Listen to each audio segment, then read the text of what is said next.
शांति। अव्यक्त शिक्षाओं का अमृत भंडार। पिछले वीडियो में हमने सुना था वैज्ञानिकों प्रति परमात्म अमृत वाक्य, और आज जानेंगे बड़े से बड़ा विज्ञान योग के बारे में और दूसरा साइंस और साइलेंस के बारे में। तो चलते हैं, सुनते हैं आज का परमात्म ईश्वरीय महावाक्य।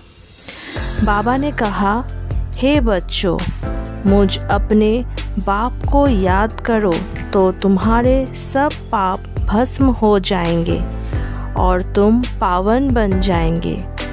निर्विकारी होने से फिर सुख की सुख होगा। यहाँ पाप होता इसलिए दुख ही दुख है। विश्व में पावन बनने की विश्वविद्यालय केवल यह एक ही है जिसे बाप स्थापन करते हैं, परंतु पावन बनाने वाले बाप को भी तुम गाली देते, ग्लानि करते, इसलिए पाप आत्मा बन पड़े हो।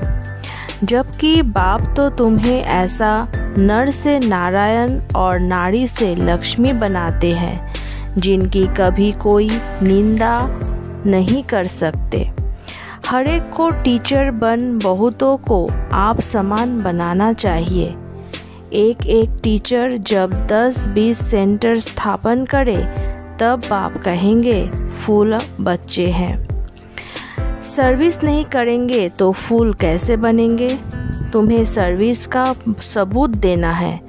अगर किसी को समझा नहीं सकते तो स्थूल सेवा करो, फिर उसमें दे अभिमान नहीं आना चाहिए। फिर बाबा ने कहा, तुम्हें सबको बाप का पैगाम देना है। जब भी फुर्सत मिले सर्विस करो। समय तो बहुत मिलता है, अब करो ना करो तुम्हारी मर्जी। और अब सुनते हैं वैज्ञानिकों प्रति बाबा का महावाक्य। पहला पॉइंट, बड़े से बड़ा विज्ञान योग के बारे में। हद का विज्ञान हद के स्थूल साधनों द्वारा सुख आराम की अनुभूति कराता है।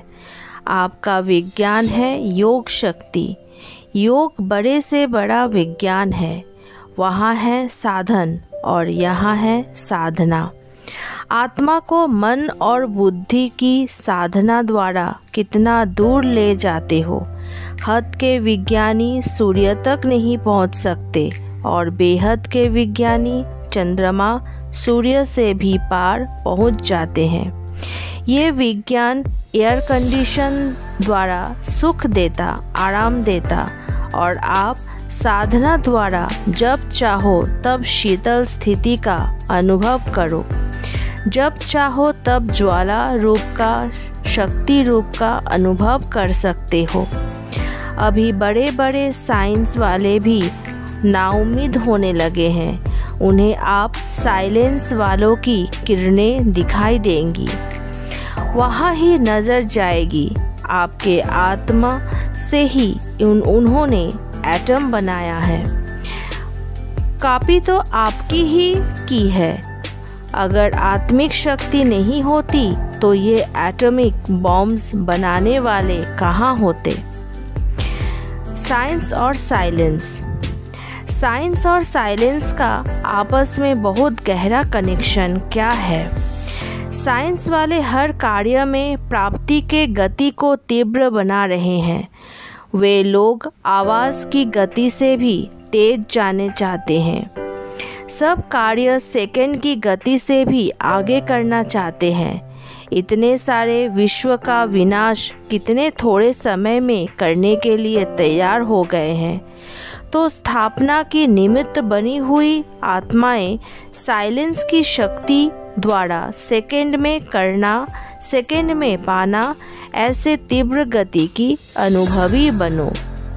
जैसे साइंस वाले विस्तार को सार में समा रहे हैं, अति सूक्ष्म और शक्तिशाली साधन बना रहे हैं जिसमें समय, संपत्ति और शास्त्र कम से कम खर्च हो।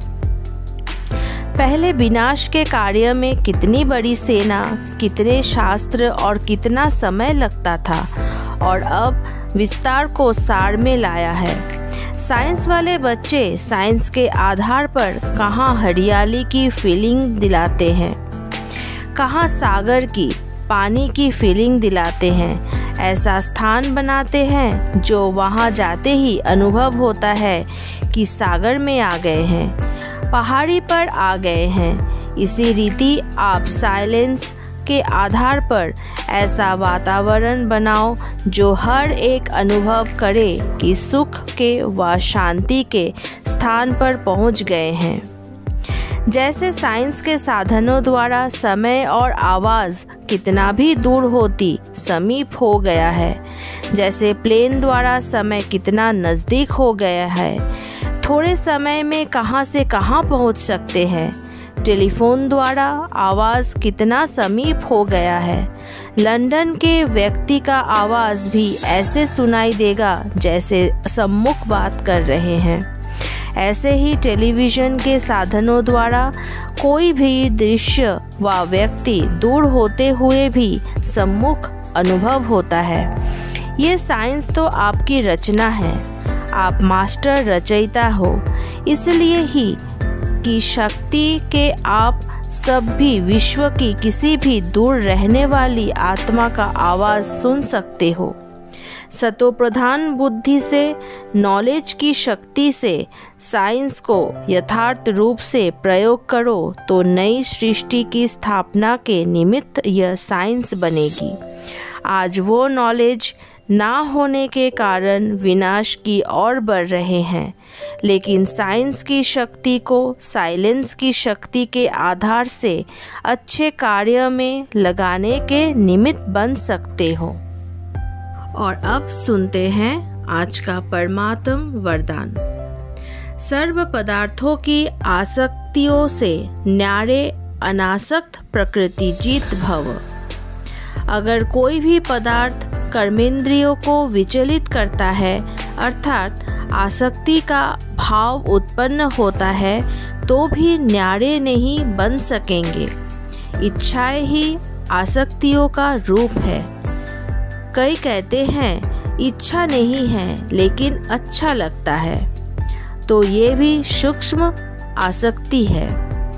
इसकी महीन रूप से चेकिंग करो कि यह पदार्थ अर्थात अल्पकाल सुख के साधन आकर्षित तो नहीं करते हैं। ये पदार्थ प्रकृति के साधन हैं। जब इनसे अनासक्त अर्थात न्यारे बनेंगे तब प्रकृति जीत बनेंगे। ओम शांति।